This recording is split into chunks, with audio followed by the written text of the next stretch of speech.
Tonight you're gonna see some breaking and some rapping and some breaking and some scratching and some breaking and some graffiti and some breaking, and then you're gonna see some more breaking. Yep, yep. Salut à tous, B-Boy Deadside. Alors, je vais parler un petit peu de la coupole Trax. Pourquoi j'explique qu'il ne faut plus la faire? C'est parce que c'est une coupole qu'on faisait il y a très longtemps. Moi, ceux de ma génération, donc ceux qui ont plus de 10 ans de danse, on n'avait rien, on n'avait pas de support visuel, on avait juste des vieilles VHS, des vieilles vidéos qu'on arrivait à gratter, qui venaient des États-Unis ou quoi, et on galérait.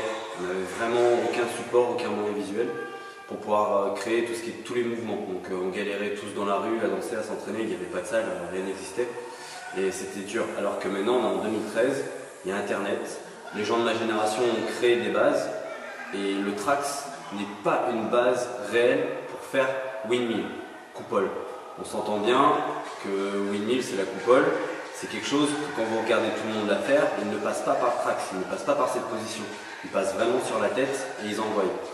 Donc vraiment, s'il vous plaît, arrêtez de faire cette coupole qui sert vraiment à rien et qui vous apportera rien à part avoir des défauts, d'être trop bas, d'avoir plein de petits soucis. Vous allez avoir le bassin toujours trop bas. Quand vous allez vouloir poser la tête au sol, vous allez galérer parce que le bassin est trop bas, les jambes sont trop basses, alors qu'il faut vraiment penser à monter sur la tête. Donc là, j'ai fait déjà un tuto par rapport à la coupole, à la windmill, avec B-Boy Cypher. Et là aujourd'hui, je vais faire un complément et je vais bien appuyer sur certains points de manière à ce que les personnes qui ne savent pas faire coupole, qui ne connaissent pas, qui découvrent juste, puissent la faire correctement. Ceux qui la connaissent très bien, qui savent comment ça fonctionne, puissent l'enchaîner. Donc voilà, donc là je vais vraiment vous expliquer les choses correctement. Je vais appuyer sur plein de petits détails, plein de petites clés. Et toutes les clés que je vais vous donner vont pouvoir vous débloquer pour faire le mouvement que l'on appelle windmill, sans passer par le Trax. Donc voilà. C'est vrai que la dernière fois j'avais fait une petite vidéo juste pour délirer comme ça, mais franchement je vous jure que la coupole en passant par le Trax ne sert strictement à rien. Vous ne voyez pas quelqu'un débarquer dans un battle et la faire. Vous ne voyez pas les gens qui ont à peu près une dizaine d'années de danse la faire. Nous quand on a commencé, certes on n'avait rien, mais on s'est donné les moyens de créer des choses. Donc maintenant, ceux qui donnent à la nouvelle génération, il faudrait peut-être qu'ils pensent à essayer de donner les bonnes actions, les bonnes choses, d'accord? Les bons termes, les bons mouvements techniques, c'est super important. Parce que quand je vois énormément de tutos sur la coupole ou sur la windmill, la plupart des gens, ils n'ont même pas une dizaine d'années d'expérience. Ils ont genre 1 an ou 2 ans de danse. Qu'est-ce que vous voulez maîtriser en 1 an ou 2 ans de danse? À part si vous entraînez avec des gens qui font des battles nationales et internationales. Là, je peux comprendre qu'en 2 ans de danse, vous ayez un bon niveau.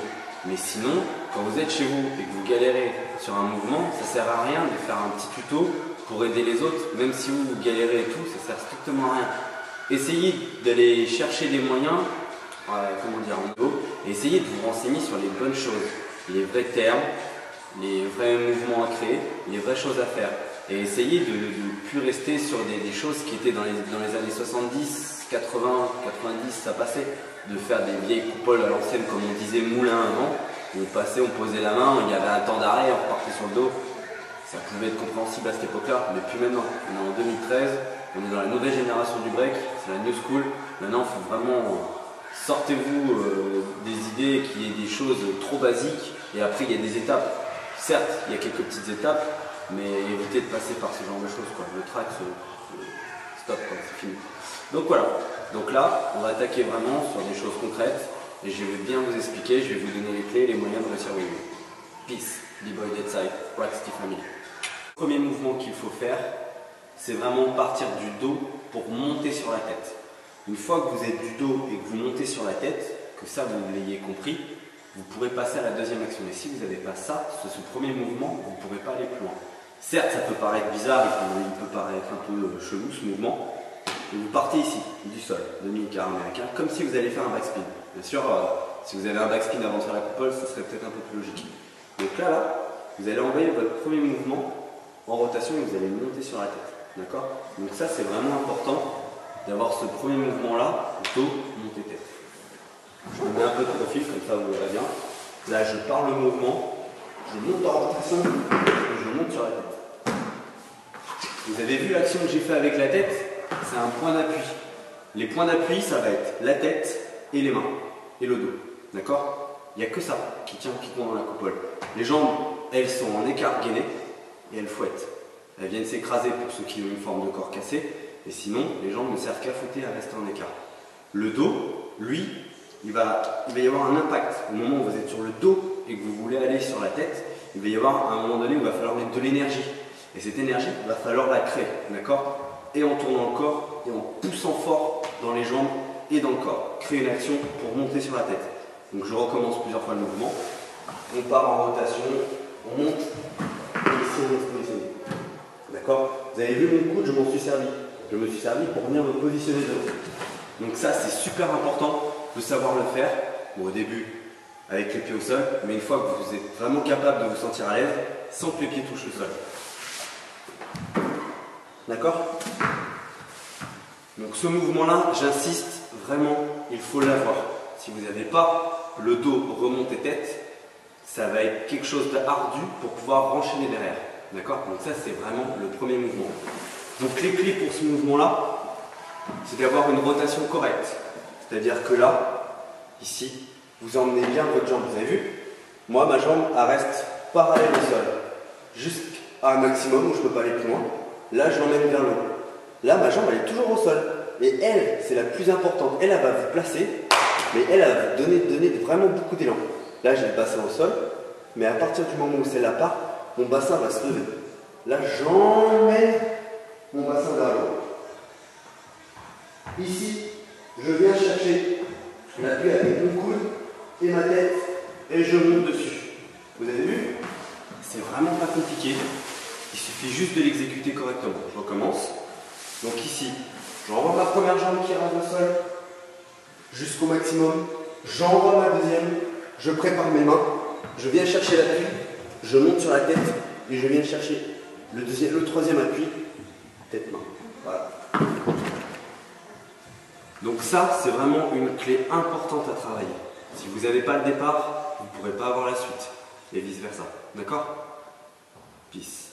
Une fois que vous êtes capable de maîtriser le premier mouvement, dos remonté sur la tête, une fois que vous êtes capable de faire ça, il va falloir faire la descente. Tête, redescendre sur le dos. Ok? Donc là, c'est pareil. C'est une chose qui au début est un peu complexe. On va se faire mal aux épaules. Donc vraiment, ce qui est important, quand on est sur la tête pour redescendre en coupole, c'est vraiment utiliser sa main droite, pour ceux qui sont les pauvres en haut, en sens de rotation à droite, et pour ceux qui sont à gauche, d'utiliser la main gauche, ça va être important de redescendre. C'est la main en fait qui va vous aider à descendre qui est la plus importante. Ici, il faut vraiment penser à forcer dedans. Donc la tête et la main, ici, c'est super important pour la redescendre. Donc au début, vous pouvez garder vos pieds au sol pour comprendre le mouvement. Et là, vous allez enchaîner un mouvement qui va se créer ici. D'accord? Vous avez bien vu, mon bassin part vers le haut, mes épaules ont été doucement au sol et ma tête reste toujours au sol. C'est mon appui. Tête est toujours en appui, le dos est toujours en appui et les mains viennent toujours chercher l'appui. D'accord? Donc ici, une fois que vous êtes sur la tête, que vous créez votre rotation avec vos jambes, il faut forcer pour enrouler le bras. Quand je dis enrouler, je ne dis pas on se laisse aller, on se laisse tomber. C'est vraiment on enroule. D'accord? C'est en créant ce mouvement de tête redescendre que vous allez pouvoir continuer votre rotation de coupole. Donc, je reprécise tête. Ici, vous êtes en tête. Votre main droite va être très importante.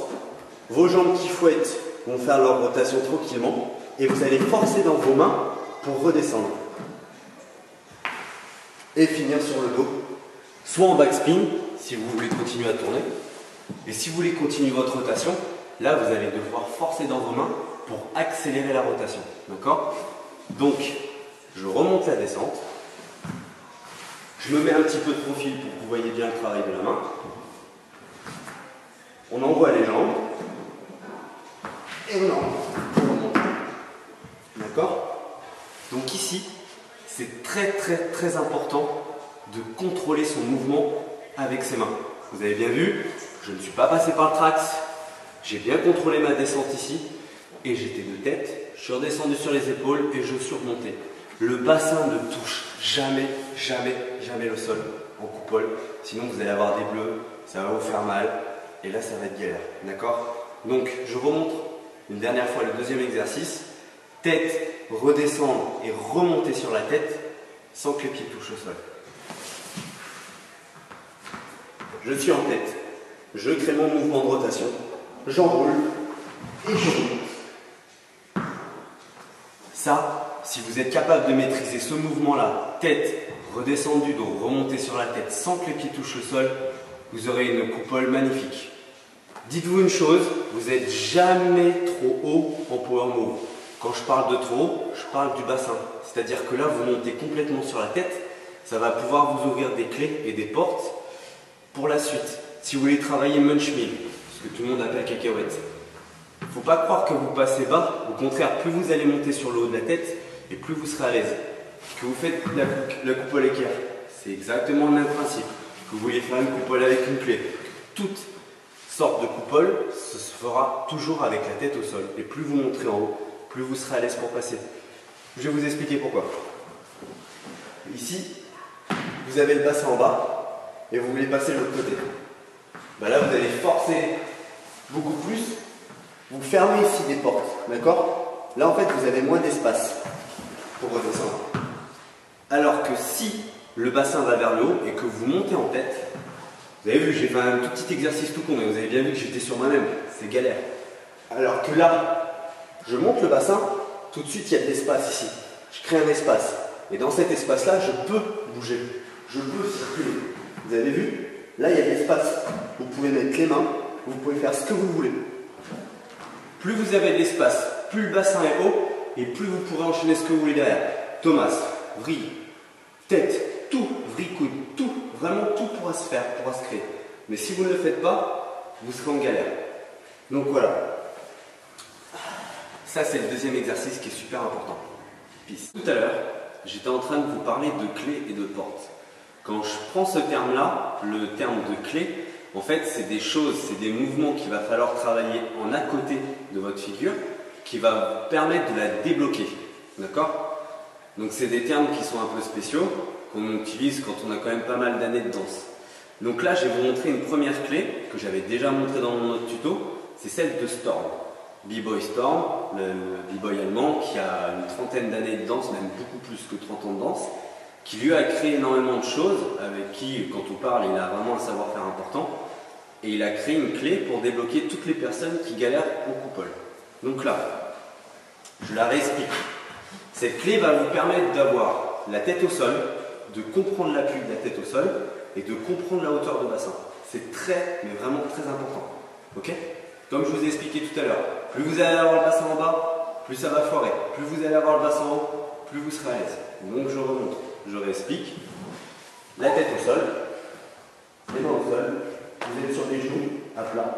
Et là, vous allez créer une rotation à descendre et vous allez monter le bassin en tournant. Vous avez vu, j'ai fait un petit quart de tour. Donc je suis parti de là, j'arrive ici. Je continue ma rotation avec mes mains, la tête est toujours au sol. Je continue ma rotation avec les mains. Ma rotation continue, je viens poser les genoux et ma tête, vous voyez, ma tête est toujours en appui. Je continue encore. Je descends. Ici, ma tête est toujours au sol, elle traîne au sol, comme en coupole. En coupole, vous laissez toujours votre tête au sol. Le bassin est toujours en haut. Et vous venez ici, continuez. Vous voyez comment je tire là avec ma main? Parce que là, il faut rentrer à l'intérieur. Il faut vraiment venir chercher une rotation. La tête est toujours au sol, c'est un appui. Hop, vous posez et vous venez ici. Donc là, vous voyez, mon mouvement se fait avec la tête au sol, les genoux au sol, les mains au sol. Et je recommence. Quart de tour. Quart de tour. Quart de tour. Quart de tour. Voilà. Donc cet exercice-là, il peut paraître bête, mais c'est une clé. C'est une clé qui va pouvoir vous permettre d'avoir des plus belles coupoles, de tout comprendre, l'appui de la tête, la force qu'il faut exercer avec la tête au sol, et d'avoir toujours le bassin en haut. Parce que là, ça vous place votre bassin vers le haut, et ça vous évite toujours de le redescendre, vous travaillez vos muscles au niveau des abdos, et au niveau du dos. Voilà. Donc ça, c'est une clé qui est très importante. Et c'est un troisième, vous pouvez le placer en premier ou deuxième exercice, comme vous voulez. C'est une clé qui vous permettra de pouvoir avoir des jolies coupoles, des jolis windmills. Voilà, peace. Bon bah voilà, je crois que j'ai tout dit sur la coupole. Je vous ai donné les clés. Je vous ai donné les exercices à faire. Maintenant, c'est plus qu'à vous de vous entraîner et aller travailler de manière à avoir vraiment de belles coupoles. Forcez bien dans vos mains. Et voilà. Les départs, je ne vais pas les rappeler. Vous regardez mes anciens tutos, vous verrez tous les départs qu'il y a. Comme ça vous permettra de travailler. Je vais vous faire une petite coupole, histoire que vous voyez que ce n'est pas des mythos ce que je fais. En partant du sol, je vais vous faire plusieurs tours.